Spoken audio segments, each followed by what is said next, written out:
Hello. हाँ बेटा, ठीक है सभी।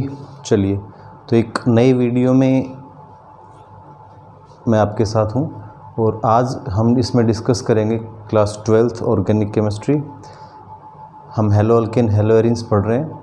उसमें आज मैं आप लोगों के साथ डिस्कस करूँगा कि nucleophilic substitution reactions of haloarenes. Haloalkanes में एसएन रिएक्शंस हम पढ़ चुके हैं, तो यहाँ पे मैं शॉर्ट में लिख रहा हूँ SN reactions in haloarenes. सबसे पहले हम एक कंपैरिजन करेंगे, तुलना करेंगे कि भाई हेलो अल्केन्स और हेलो एरिन्स में से यदि एसएन रिएक्शंस में उनकी रिएक्टिविटी कंपेयर करें तो which one is more reactive.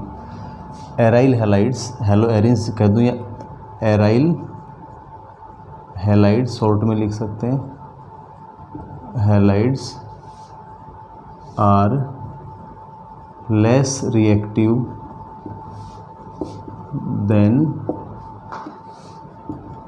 Halo alkanes towards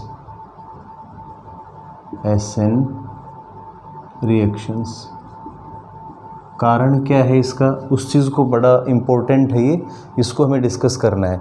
SN reactions में एल्काइल हैलाइड्स ज़्यादा रिएक्टिव होते हैं और एराइल हैलाइड्स, एराइल हैलाइड्स क्या हैं, लेस रिएक्टिव हैं। तो इसका रीज़न क्या है उसके बाद फिर हम आगे डिस्कस करेंगे। तो सबसे पहला इसमें कुछ फैक्टर्स हैं, factors which affect the reactivity of aryl halides, या हम ये कहते हैं कि वो फैक्टर्स जो जिम्मेवार हैं, जो रिस्पॉन्सिबल हैं for the less reactivity of aryl halides towards SN reactions than haloalkanes या एल्काइल हैलाइड्स। तो सबसे पहला जो इसमें हम एक्सप्लेनेशन दे सकते हैं, फर्स्ट रीजन लेस रिएक्टिविटी का, वो है carbon halogen partial double bond character due to resonance. Carbon halogen partial double bond character CX partial double bond character due to resonance. देखिए इसमें क्या है, एल्काइल हैलाइड में नॉर्मली हम दिखाएं इस तरह से, ये क्या है एल्काइल हैलाइड है ना। तो एल्काइल हैलाइड में यहाँ लोन पेयर ऑफ इलेक्ट्रॉन है इस हैलोजन एटम के पास, पर यहाँ रिजोनेंस नहीं हो सकता, नो रिजोनेंस। आपको पता है कि रिजोनेंस सिर्फ कॉन्जुगेटेड सिस्टम्स में होता है, तो यहाँ पे किसी प्रकार की कोई कॉन्जुगेशन नहीं है, इसलिए यहाँ क्या रहा, एल्काइल हैलाइड्स में कार्बन और हैलोजन का जो बॉन्ड है वो प्योरली सिंगल बॉन्ड है। यहाँ क्या होगा, यहाँ लोन पेयर ऑफ इलेक्ट्रॉन दिखाओगे तो ये जो कार्बन डबल बॉन्डेड कार्बन है, इससे नेक्स्ट एटम के पास लोन पेयर ऑफ इलेक्ट्रॉन है और ये लोन पेयर ऑफ इलेक्ट्रॉन ये यहाँ डोनेट कर सकता है और इससे हो जाएगा रिजोनेंस। अब रिजोनेंस की वजह से यहाँ पे हमें स्ट्रक्चर्स बना के दिखाना चाहिए, हम तो दिखा सकते हैं। इधर हो गया X के साथ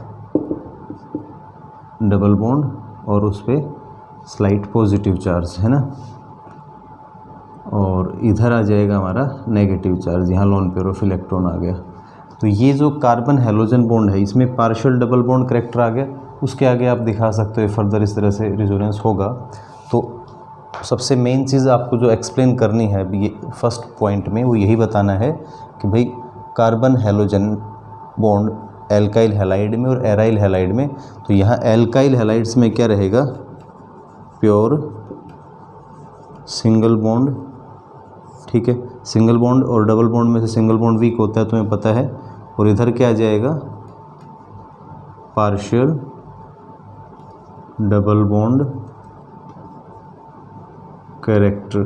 तो ये सिंगल बॉन्ड से थोड़ा सा स्ट्रॉन्ग हो जाएगा, मतलब ये RX में से X निकलना इजी है, ARX एराइल हैलाइड में से X का रिमूवल थोड़ा डिफ़िकल्ट रहेगा क्योंकि वहाँ पे पार्शियल डबल बॉन्ड कैरेक्टर आ गया, इसलिए उनकी रिएक्टिविटी कम रहेगी, पहला पॉइंट, ठीक है। इसके बाद सेकंड पॉइंट पे आते हैं, इसको नोट कर लेना आप लोग। सेकंड पॉइंट पे हम आते हैं डिफरेंस इन हाइब्रिडाइजेशन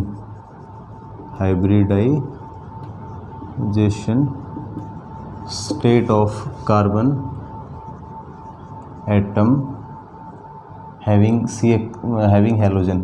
तो देखो एल्काइल हैलाइड्स में फिर वही बात मैं करता हूँ, मैं कार्बन को नॉर्मली इस तरह से दिखा देता हूँ जहाँ पे उसके साथ कोई और ग्रुप जुड़े होंगे, हाइड्रोजन है या जो भी है, एल्काइल हैलाइड। ये हो गया इन alkyl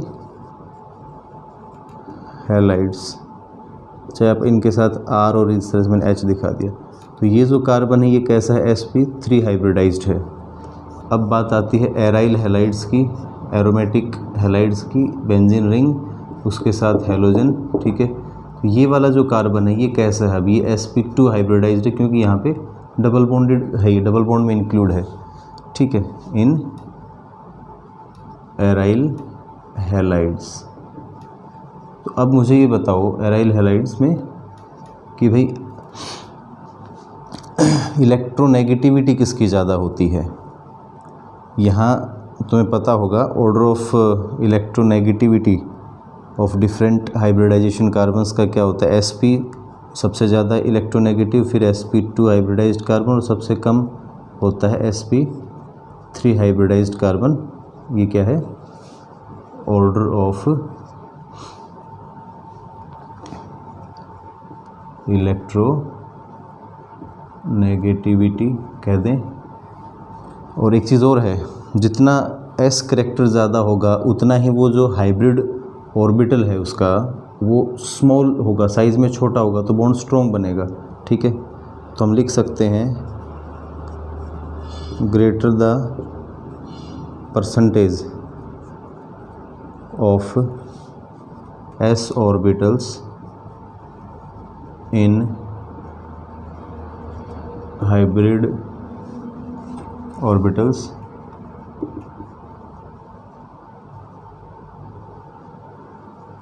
smaller is the size and stronger is the bond, ठीक है बेटा, समझ रहे हैं सभी। तो जितना साइज छोटा रहेगा हाइब्रिड ऑर्बिटल का उतना ही वो स्ट्रॉन्ग बॉन्ड बनाएगा, और यदि बॉन्ड स्ट्रॉन्ग होगा तो फिर उसका क्लीवेज डिफ़िकल्ट हो जाएगा, यानी कि हैलोजन का यहाँ से निकलना डिफ़िकल्ट है। यहाँ पे हैलोजन इजीली निकल सकता है, समझ रहे हो बात आप। यहाँ पे sp3 हाइब्रिडाइज्ड कार्बन है, s करैक्टर कम है इसलिए ये बॉन्ड थोड़ा सा बड़ा रहेगा। यहाँ पे s करैक्टर ज़्यादा है, कितना हो गया, लगभग 33% है वहाँ पे s करैक्टर ना, तो इसलिए उसकी वजह से ये बॉन्ड उससे, ये बड़ा बॉन्ड है ये थोड़ा सा छोटा है, तो छोटा बॉन्ड स्ट्रॉन्ग होगा, उसको डिसोसिएट करना, उसका टूट पाना डिफ़िकल्ट रहता है। तो ये चीज़ रहेगा। थर्ड जो पॉइंट हम बता सकते हैं जिसके बेस पे हम ये कह सकते हैं कि एराइल हैलाइड्स ज़्यादा एराइल हैलाइड्स लेस रिएक्टिव हैं देन एल्काइल हैलाइड्स। तो तीसरा पॉइंट यहाँ पे रहता है instability of phenyl carbocation.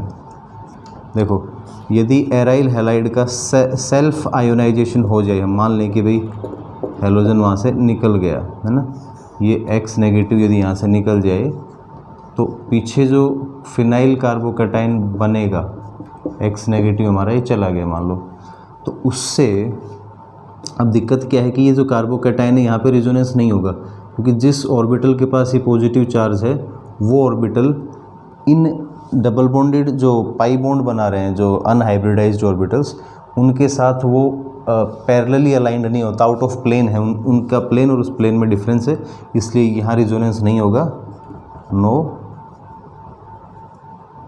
Resonance, ध्यान रखना, ड्यू टू मतलब रिजोनेंस ना होने के कारण ये कार्बोकैटायन स्टेबलाइज नहीं होता है, इसलिए ये भी एक फैक्टर है कि इनकी रिएक्टिविटी कम रहती है।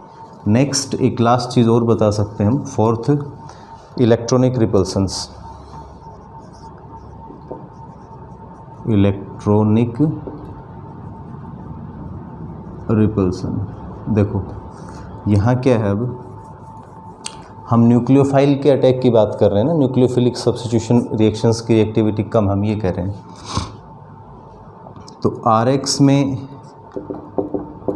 ये जो R ग्रुप है इसके पास इलेक्ट्रॉन डेंसिटी बहुत ज़्यादा नहीं है, इसके आसपास चारों तरफ इलेक्ट्रॉन इतने नहीं हैं। एराइल हैलाइड्स में क्या होता है, हमने बेंजीन का स्ट्रक्चर डिस्कस किया था 11th क्लास में, तुम्हें ध्यान होगा ना, सैंडविच स्ट्रक्चर।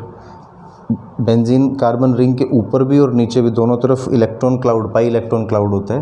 तो वही चीज़ यहाँ पे हम दिखा रहे हैं कि भाई यहाँ क्या है, तो कोई न्यूक्लियोफाइल, क्योंकि वो नेगेटिवली चार्ज है, इलेक्ट्रॉन रिच स्पीसीज़ है, जब वो बेंजीन रिंग की तरफ अप्रोच करेगा तो यहाँ इसके ऊपर नीचे जो पाई इलेक्ट्रॉन क्लाउड है वो इनकमिंग न्यूक्लियोफाइल को नेगेटिवली चार्ज स्पीसीज़ है या फिर इलेक्ट्रॉन रिच स्पीसीज़ है उसके साथ उसका रिपल्सन होगा, और उस वजह से फिर इस यहाँ पे जो न्यूक्लियोफिलिक सब्स्टिट्यूशंस हैं उनकी थोड़ा सा रिएक्टिविटी कम है, उनके होने के चांसेस कम है।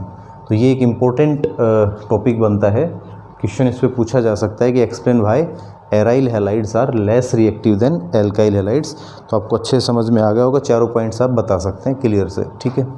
इसके बाद अब ऐसा नहीं है कि भाई न्यूक्लियोफिलिक सब्स्टिट्यूशन रिएक्शन होती ही नहीं है, कुछ रिएक्शंस होती हैं लेकिन वो कुछ ड्रास्टिक और स्पेशल कंडीशंस में होती हैं। जैसे एक रिएक्शन है यहाँ पे, डोज प्रोसेस बोलते हैं, वैसे ये बहुत इम्पोर्टेंट है। Method of preparation of phenols में भी पढ़ेंगे इसको हम।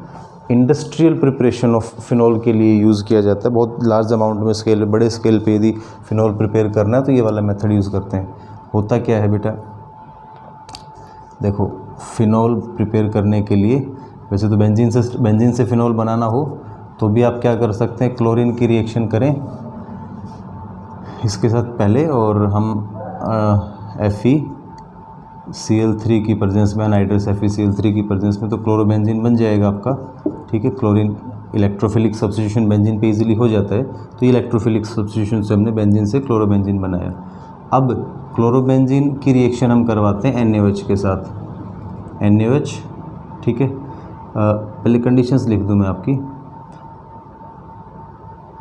प्लस NaOH, और कंडीशंस मैं इधर नीचे दिखा देता हूँ। क्या होता है, 623 केल्विन टेम्परेचर, बहुत हाई टेम्परेचर है, और फिर ये देखो 300 ATM प्रेशर। इन कंडीशंस पे ये इसके साथ रिएक्ट करता है और क्या बनाता है, सोडियम फिनॉक्साइड बनता है, NaONa, सोडियम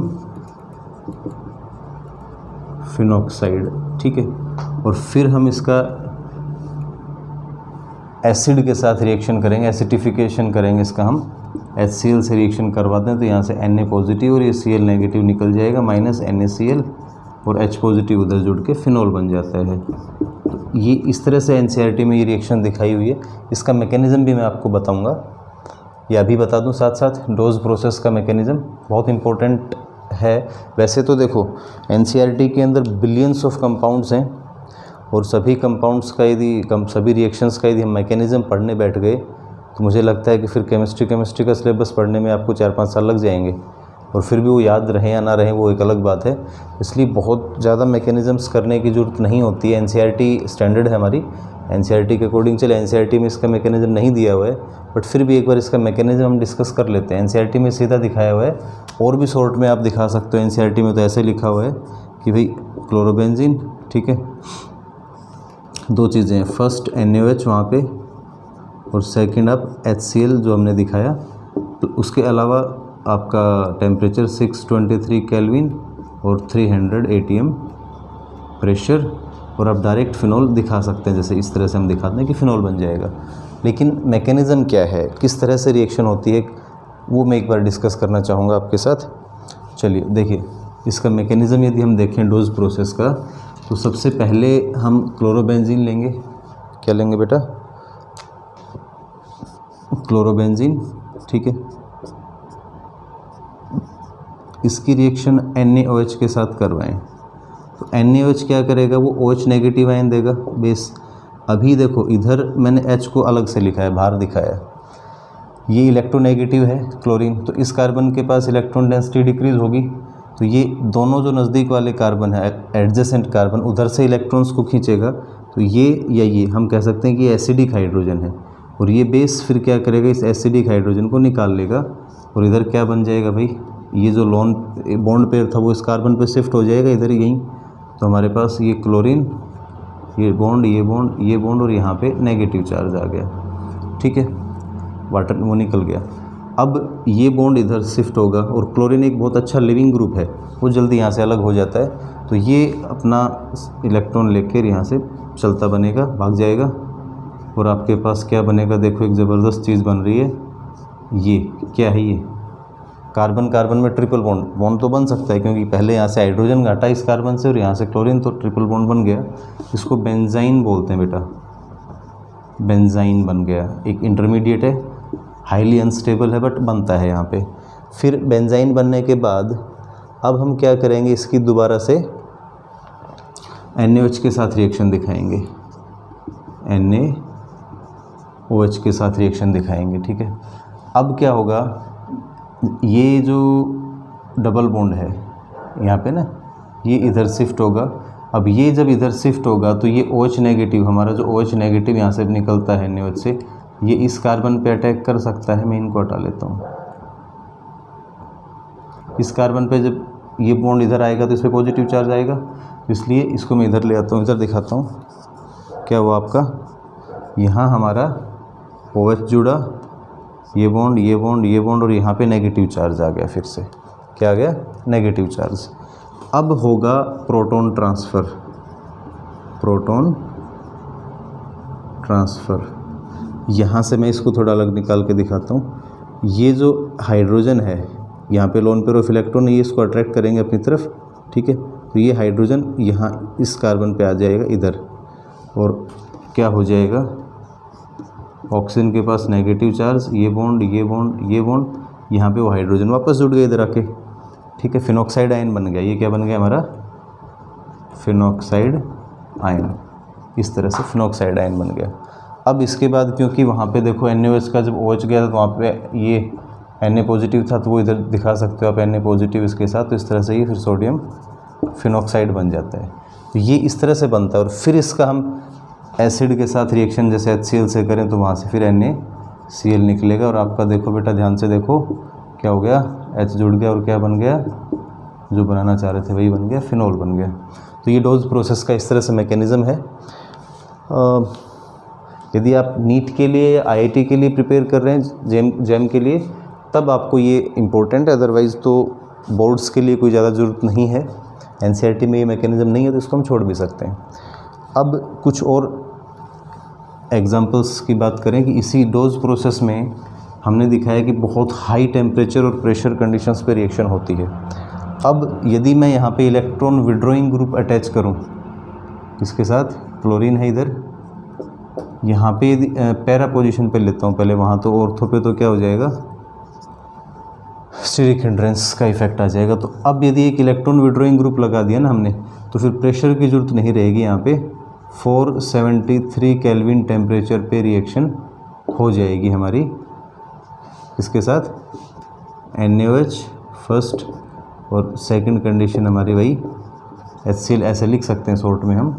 तो हमारा क्या बन जाएगा, इधर OH ग्रुप आ जाएगा, ये सब्स्टिट्यूशन हो जाएगा, इजी हो गया। अब यदि मैं 2 नाइट्रो ग्रुप लगा लूँ तब क्या होगा, HCl, ऑर्थो पे भी एक नाइट्रो और पैरा पे भी एक नाइट्रो ग्रुप। अब 2 इलेक्ट्रॉन विड्रॉइंग ग्रुप हैं तो और इजी हो जाएगा। 368 केल्विन टेम्परेचर सिर्फ, और कंडीशंस तो वही रहनी है, NaOH रिएक्ट करेगा और HCl चाहिए हमें, तो क्या बन जाएगा आपका, सब्स्टिट्यूशन हो जाएगा, ठीक है भाई। ये 2 ग्रुप जो आपने दिखाए इलेक्ट्रॉन विड्रॉइंग ग्रुप, ये यहाँ पे रहेंगे। इलेक्ट्रॉन विड्रॉइंग ग्रुप्स क्या करते हैं, बेंजीन रिंग के आसपास जो पाई इलेक्ट्रॉन क्लाउड उसको डीलोकलाइज करेंगे, और रिजोनेंस से जो इलेक्ट्रॉन आएंगे उनको भी डीलोकलाइज करेंगे, तो स्टेबलाइज करते हैं। इस बॉन्ड, ये बॉन्ड वीक हो जाएगा, ये फिर जल्दी टूट के सब्स्टिट्यूशन हो सकता है। तीसरा, यदि मैं 3 लगा दूं यहाँ पे नाइट्रो ग्रुप, तब क्या होगा भाई, क्लोरीन दोनों ऑर्थो पोजीशन पे नाइट्रो ग्रुप ले लिया अब हमने, और पैरा पोजीशन पे नाइट्रो ग्रुप ले लिया। तो अब बड़ा इंटरेस्टिंग है कि अब हमें कुछ नहीं करना, सिर्फ वार्म करना है, जस्ट वार्म करना है, थोड़ा सा हीट करना है, और वही NaOH और HCl के साथ दिखाएंगे, सब्स्टिट्यूशन हो जाएगा। OH ट्राई नाइट्रोफिनोल बोलते हैं इसको हम, ट्राई नाइट्रोफिनोल, ये बन जाएगा आपका। Try nitrophenol. तो ये हो गया। अब चलो ये न्यूक्लियोफिलिक सब्स्टिट्यूशन रिएक्शंस को डिस्कस किया हमने, डिफ़िकल्ट है बट हो सकता है कुछ स्पेशल कंडीशंस पे, है ना। अब एक क्वेश्चन आता है यहाँ, बड़ा इंपॉर्टेंट क्वेश्चन है, आज का लास्ट रहेगा ये, उसके बाद नेक्स्ट वीडियो में फिर हम डिस्कस करेंगे हमारा इलेक्ट्रोफिलिक सब्स्टिट्यूशन। अब मैं क्या बताना चाह रहा हूँ आपको कि इन रिएक्शंस में हमने जो नाइट्रो ग्रुप लगाया वो ऑर्थो पे या पैरा पे लगाया, मेटा पे क्यों नहीं लगाया। मेटा पे यदि नाइट्रो ग्रुप लगाते हैं तो वो फिर रिएक्टिविटी को अफेक्ट नहीं करेगा। कारण क्या है, देखिए रिजोनेंस स्ट्रक्चर्स हमें ड्रॉ करने आने चाहिए और उनकी मदद से इसको हम एक्सप्लेन कर सकते हैं। मैं आपका जो नाइट्रो ग्रुप है पैरा पोजीशन पे लेता हूँ। अब यहाँ लोन पेयर ऑफ इलेक्ट्रॉन है तो हम रिजोनेंस दिखाते हैं, ध्यान होगा आपको। तो रिजोनेंस स्ट्रक्चर्स में जब आप ड्रॉ करेंगे, क्लोरीन के साथ partial double bond, positive charge, यहाँ नेगेटिव चार्ज, ये बॉन्ड, ठीक है, और यहाँ पे N डबल बॉन्ड O और O, ऐसे होता है नाइट्रो ग्रुप। अब ये बॉन्ड इधर शिफ्ट करें। अब इसमें एक चीज़ है, ये वाला बॉन्ड या तो तुम नाइट्रोजन के साथ नाइट्रोजन और कार्बन के बीच में डबल बॉन्ड में शिफ्ट कर सकते हो, या उसको इस कार्बन पे नेगेटिव चार्ज भी दिखा सकते हो। तो इस डबल बॉन्ड को इधर शिफ्ट करेंगे तो ये वाला बॉन्ड टूट के ऑक्सीजन पे चला जाएगा। और देखो नेगेटिव चार्ज जो बेंजीन रिंग में था, अब वो कहाँ तक पहुँच गया, क्लोरीन पे पॉजिटिव चार्ज, ये बॉन्ड, यहाँ पे डबल बॉन्ड नाइट्रोजन के साथ, यहाँ ऑक्सीजन पे पहुँच गया, वो इस ऑक्सीजन पे आ गया हमारा नेगेटिव चार्ज। तो रिंग से बाहर निकल रहा है, डीलोकेलाइज हो रहा है, यानी कि ये नाइट्रो ग्रुप अब रिजोनेंस में इन्वॉल्व है, पार्टिसिपेट कर रहा है। अब फिर इसको वापस दिखा सकते हैं, ये वाला बॉन्ड इधर, ये वाला बॉन्ड इधर आपका चला जाएगा, ठीक है। ये रिजोनेंस स्ट्रक्चर आप खुद बना के देखें, प्रैक्टिस करें, तभी बेटा कामयाब होगे। हमारे बनाने से तो कुछ नहीं होने वाला, हम तो कई सालों से बना के अच्छे से प्रैक्टिस कर करके याद हो रखा है। तो आपको प्रैक्टिस करनी है, practice makes the man better. और लास्ट में फिर आप वापस इसको यहाँ दिखा सकते हैं, ये क्लोरीन के पास चला जाएगा। तो अब मैंने 11th क्लास में जब आपको GOC करवाया था तब भी मैंने बहुत स्ट्रेस दिया था इन पे, स्ट्रक्चर्स पे। और एक बात मैंने बताई थी कि चार्ज, देखो फिर बता रहा हूँ, नोट कर लेना, चार्ज नेगेटिव और पॉजिटिव विल कम या कैन कम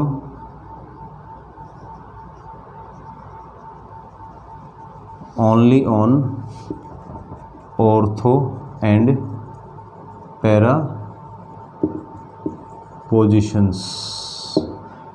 चाहे प्लस आर इफेक्ट हो चाहे माइनस आर इफेक्ट हो, चार्ज जब आएगा तो वो ऑर्थो या पैरा पे आएगा। तो इलेक्ट्रॉन विड्रॉइंग या इलेक्ट्रॉन डोनेटिंग ग्रुप जो भी हम ऑर्थो या पैरा पे लगाएंगे तभी वो अपना इफेक्ट शो करेगा। आप मेटा पे नाइट्रो ग्रुप यहाँ पे लगाओ और रिजोनेंस स्ट्रक्चर खुद बना के देखो, कोई इफेक्ट नहीं पड़ना, क्योंकि ऊपर वाले स्ट्रक्चर से ही क्लियर हो रहा है। बुक में NCERT में भी ये सारे डायग्राम रिजोनेंस स्ट्रक्चर्स दोबारा मतलब अच्छे से बना के दिखा रखे हैं, आप वहाँ से भी देखें एक बार प्रैक्टिस करते समय, रिवीजन करते समय। अभी जब हमने रिजोनेंस स्ट्रक्चर्स ड्रा किए तो ऑर्थो पे नेगेटिव चार्ज आया, उसके बाद सीधा फिर कहाँ आया, यहाँ पे आ रहा था, हाँ सॉरी, ऑर्थो पे नेगेटिव चार्ज, उसके बाद वो शिफ्ट हुआ पैरा पे यहाँ, या फिर हमने उसको बाहर की तरफ दिखा दिया। मेटा पे चार्ज ना इधर आया ना इधर आया, कभी नहीं आएगा। तो मेटा पोजीशन पे चार्ज नहीं आता, इसलिए मेटा पोजीशन पे जब नाइट्रो ग्रुप लगाएंगे तो वो रिजोनेंस में इन्वॉल्व नहीं होगा और रिएक्टिविटी को अफेक्ट नहीं करेगा। ठीक है बेटा, तो इस तरह से न्यूक्लियोफिलिक सब्स्टिट्यूशन रिएक्शंस को हम एक्सप्लेन करेंगे। कम होती हैं nucleophilic substitution reactions aryl halides में, बहुत स्लो हैं या नहीं होती हैं, चांस कम है। क्यों कम है, रिएक्टिविटी कम क्यों है, उसके रीजंस हमने बताए, 4 कारण हमने बताए। रिजोनेंस की वजह से कार्बन हैलोजन में पार्शियल डबल बॉन्ड करेक्टर आ जाता है। इलेक्ट्रोनेगेटिविटी डिफरेंस की वजह से कार्बन हैलोजन बॉन्ड स्ट्रॉन्ग होता है एराइल हैलाइड्स में। एक फिनाइल कार्बोकैटायन की अनस्टेबल होता है, वहाँ रिजोनेंस नहीं होता। और एक इलेक्ट्रॉनिक रिपल्सन की वजह से। तो 4 पॉइंट हमेशा याद रखना। और एक ये वाला भी कि नाइट्रो ग्रुप जब मेटा पोजीशन पे है तो वो रिएक्टिविटी को अफेक्ट क्यों नहीं करता। ठीक है।